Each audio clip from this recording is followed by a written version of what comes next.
Diabetes নিয়ন্ত্রণে সহজ উপায় কি? নিয়ন্ত্রণে না থাকলে কি কি ক্ষতি হতে পারে? প্রথমত, ওজন নিয়ন্ত্রণে রাখতে হবে। শারীরিক পরিশ্রম করতে হবে। প্রতিদিন কমপক্ষে 30 মিনিট হাঁটতে হবে। খাদ্য অভ্যাসে পরিবর্তন আনতে হবে। তা না হলে অনিয়ন্ত্রণ হয়ে গিয়ে আপনার ব্লাড সুগার বেড়ে গিয়ে রক্তনালীগুলো ব্লক হয়ে যেতে পারে। যার ফলে দেখা যায় যে হার্টের সমস্যা হচ্ছে, স্ট্রোক হচ্ছে, কিডনিতে সমস্যা হচ্ছে। চোখের রক্তনালী ব্লক হয়ে চোখ অন্ধ হয়ে যাচ্ছে। পায়ের রক্তনালী ব্লক হয়ে গেলে পায়ের আঙ্গুল কেটে ফেলা হচ্ছে। এই সমস্যাগুলো দেখা দিতে পারে। যার ফলে আমাদের ডায়াবেটিস নিয়ন্ত্রণে আনতে হবে।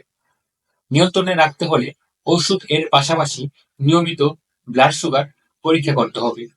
পরীক্ষা করার জন্য আপনার বাসায় ও অফিসে একটা ডায়াবেটিস মেশিন থাকা জরুরি। যদি না থাকে তাহলে আমাদের এই গোজেক টু ডায়াবেটিস মেশিনটি অর্ডার করতে পারেন। অর্ডার করতে চাইলে উপরে দেওয়া নাম্বারে কল করুন অথবা অর্ডার নাও বাটনে ক্লিক করে আপনার নাম, ফোন নাম্বার ও ঠিকানা দিয়ে অর্ডার করুন।